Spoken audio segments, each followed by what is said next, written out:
Saudari-saudaraku yang terkasih, berjumpa kembali bersama saya Inspirasiku di Antara. Renungan harian Senin 31 Juli. Hari ini kita bersama seluruh gereja Katolik memperingati Santo Ignatius dari Loyola.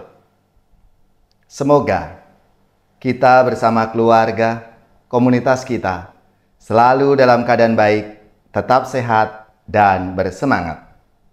Dan bagi saudara-saudari, paroki, gereja, dan lembaga-lembaga yang pesta nama Santo Ignatius dari Loyola, semoga semangat dan teladan hidupnya memberi inspirasi dalam hidup dan karya pelayanan kita semua. Marilah kita mengawali renungan kita hari ini dengan tanda kemenangan Kristus. Dalam nama Bapa dan Putra dan Roh Kudus. Amin. Allah, Bapa yang Maha Kuasa, Engkau mengendaki agar kerajaan-Mu tegak berdiri tengah-tengah kami.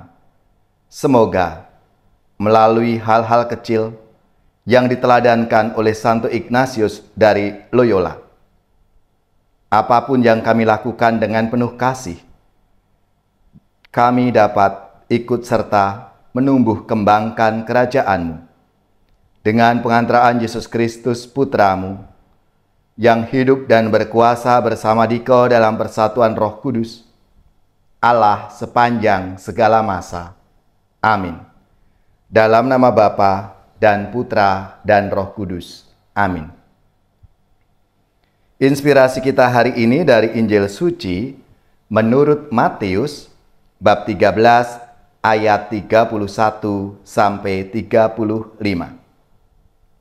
Marilah kita siapkan kitab suci kita masing-masing. Kita akan membaca bersama-sama lalu merenungkannya. Sekali peristiwa, Yesus membentangkan perumpamaan ini. Hal kerajaan surga itu seumpama biji sesawi yang diambil dan ditaburkan orang di ladangnya. Memang biji itu yang paling kecil di antara segala jenis benih. Tetapi apabila sudah tumbuh, sesawi itu lebih besar daripada sayuran lain, bahkan menjadi pohon, sehingga burung-burung di udara datang bersarang di cabang-cabangnya. Dan Yesus menceritakan perumpamaan lain lagi. Hal kerajaan surga itu seumpama ragi yang diambil seorang wanita dan diadukkan ke dalam tepung terigu 3 sukat, sampai seluruhnya beragi. Semuanya itu disampaikan Yesus kepada orang banyak dalam perumpamaan, dan ia tidak menyampaikan apapun kepada mereka kecuali dengan perumpamaan. Dengan demikian dikenapilah sabda Nabi, "Aku mau membuka mulutku mengatakan perumpamaan. Aku mau mengatakan hal-hal yang tersembunyi sejak dunia dijadikan." Demikianlah sabda Tuhan. Terpujilah Kristus.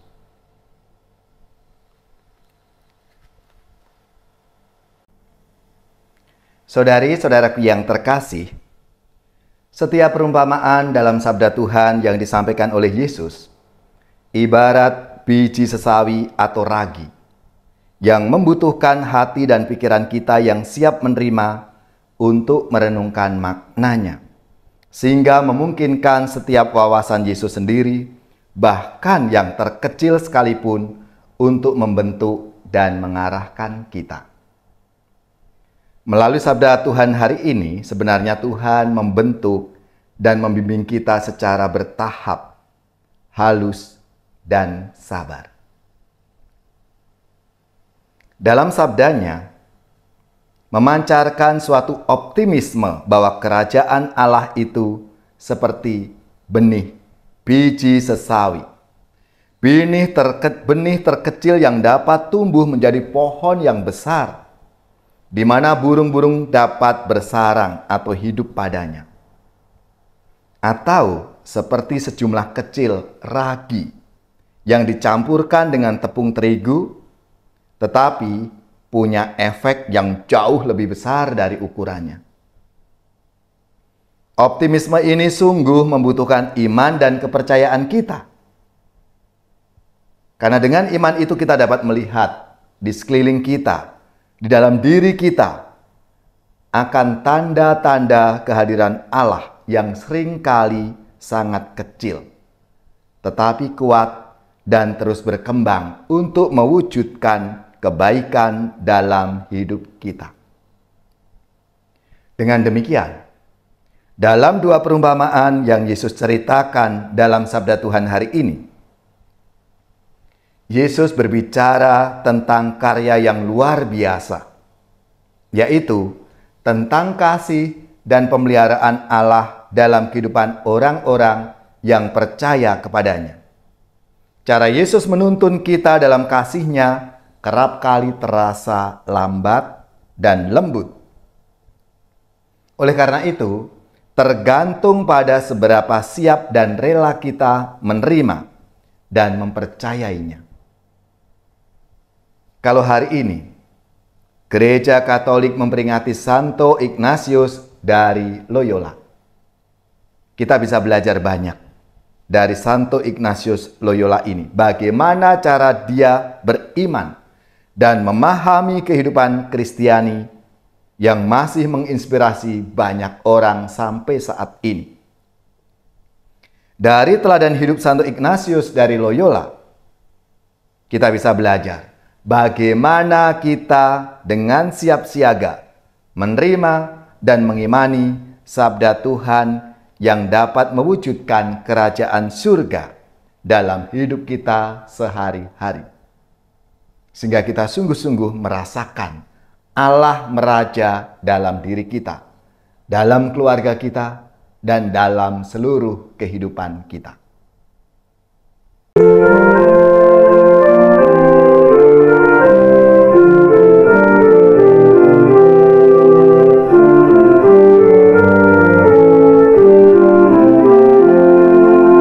Aku dengar bisikan suaramu menggema lembu di dalam batinku. Sungguh engkau sahabatku, jikalau engkau menaati perintahku. Pergilah dan sebarkanlah kabar sukacitaku, sampai akhir zaman aku sertamu. Bukanlah engkau yang memilihku, melainkan aku yang memilihmu. Kini aku serahkan tugas supaya engkau menghasilkan buah limpah. Pergilah dan sebarkanlah kabar sukacitaku, sampai akhir zaman aku sertamu. Jangan bimbang dan ragu hatimu, yakinlah aku hadir di sampingmu. Wartakan ke seluruh dunia, aku datang membawa makna kehidupan. Pergilah dan sebarkanlah kabar sukacitaku, sampai akhir zaman aku sertamu. Roh kasih Kristus, tolonglah kami menjadi pewartamu yang sejati, menyatukan umat sucimu masuk dalam himpunan kawanan dombamu. Aku percaya sabdamu yang meyakinkan daku, aku penolongmu, yakinlah teguh.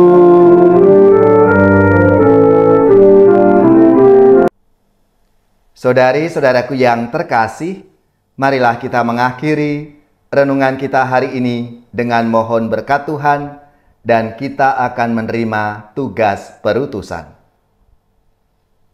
Semoga saudari-saudara sekalian, keluarga-keluarga dan komunitas kita, orang-orang yang kita doakan, mereka yang sakit, yang menderita, seluruh tugas, belajar, pekerjaan, usaha serta karya pelayanan kita dibimbing, dilindungi dan diberkati oleh Allah yang Maha Kuasa, Bapa dan Putra dan Roh Kudus.